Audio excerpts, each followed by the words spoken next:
Hey everyone, I'm Egoqueenalexis and welcome back to the channel. Today we are continuing our lore rant series and we're going to be talking about a common misconception slash meme army. We're going to be looking at the Blood Ravens. So the Blood Ravens are best known for their appearance in the Dawn of War games, Dawn of War 2, and Dawn of War 3, as well as all of the expansions to it, as well as a cameo in the Space Marine game and a poster in the Necromunda game. Good luck finding it. It is in a really, really difficult spot, I'll tell you that.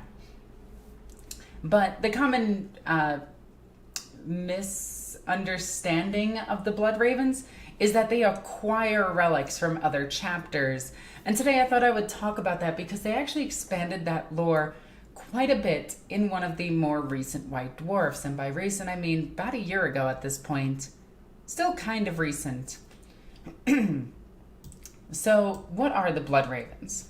Well, the Blood Ravens are a successor to somebody. It is heavily theorized that they are Sanguinius or they're Raven Guard, because that's where their name comes from. If you look at like the original documentation, they wanted Blood Angels originally. The studio said no. They wanted Raven Guard. The studio said no. So they came up with the Blood Ravens and said that they come from no original chapter. So they don't know who their Primarch is, even though a simple blood test would be able to figure that out almost instantly. I don't know how chapters don't know their primogenitor. That's something that's always bugged me, because do they just implant organs into any aspirant and just go, well, golly gee willikers, I hope this works. Don't die, cadet. Oh, they died because of rejection. The biologists just sitting over in the corner. Test their blood type. Make sure that they can be transferred into. No. Even though that would greatly increase the amount of Space Marines they would be able to produce if they made the transition into a Space Marine much easier. But that's a whole separate rant. And if you want to hear more about that rant, just comment down below and just say that you want to hear more about it. So, before I continue, check out my Patreon. I have to plug this apparently, because otherwise people don't know it exists. So, link in the description. Blood Ravens. Blood Ravens, Blood Ravens, Blood Ravens. So, how do they acquire a whole bunch of relics from other chapters?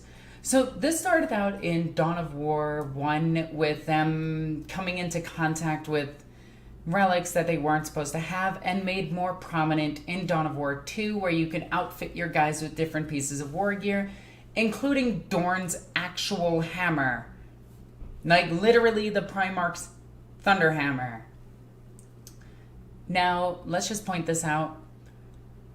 The weapons and armor in that game are not canon. They are not part of the canon story from that game. The original Dawn of War books from CS:GO are garbage. Don't read them. They're terrible. But they do canonify words that imply that they are canon. I don't know what that word would be.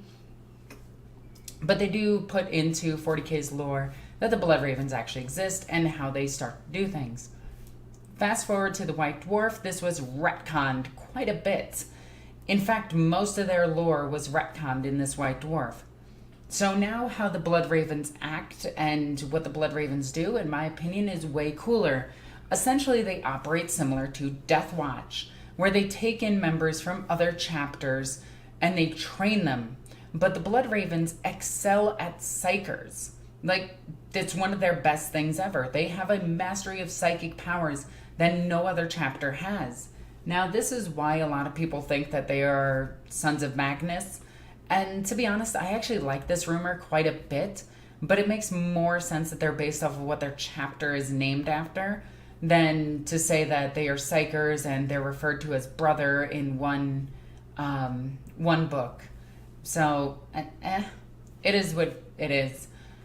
So what they do is they take in psychers or aspirants or ecclesiastical. No, it's not ecclesiastical. Oh my God, I know the words for it.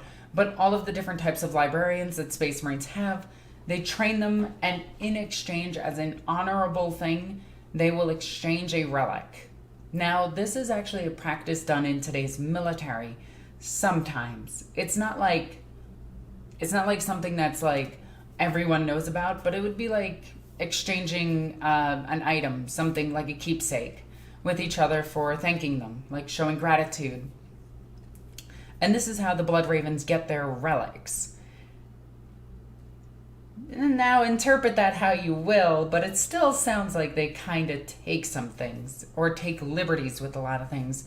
But with the psychic awakening and the galaxy being torn in half, the Blood Ravens have been doing their part in helping any and all chapters, and because of that, their reliquary has a ton of relics from different chapters.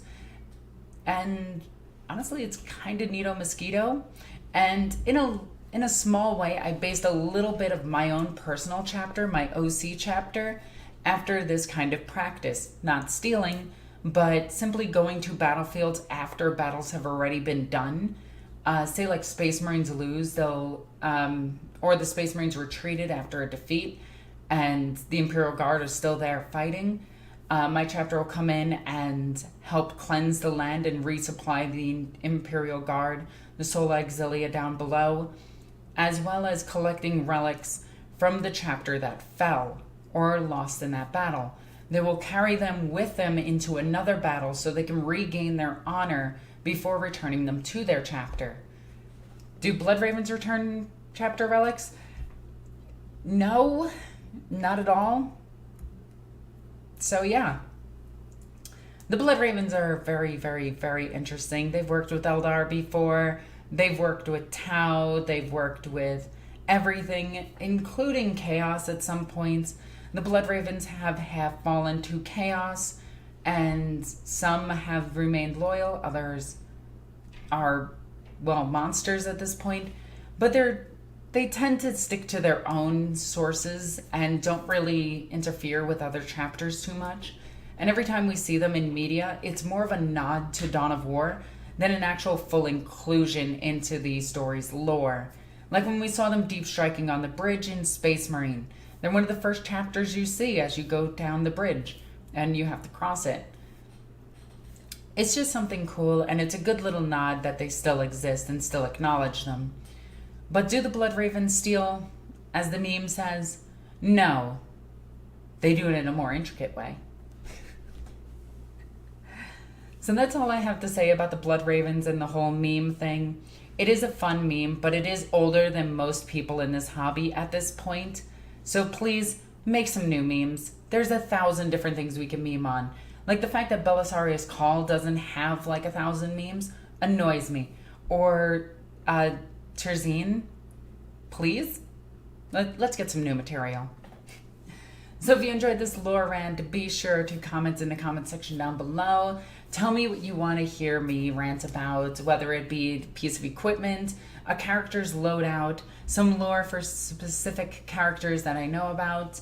If I don't know about it, I won't do research. Like, I'm just going to be honest with you. I'm not going to go and read a wiki article and then recite it like a lot of other lore YouTubers do. If I don't know it or don't like it, I'm simply going to skip it. I do apologize, but I'm going to talk about the things that I am passionate about. So if you have questions about the Inquisition, that's something that I know quite a bit about.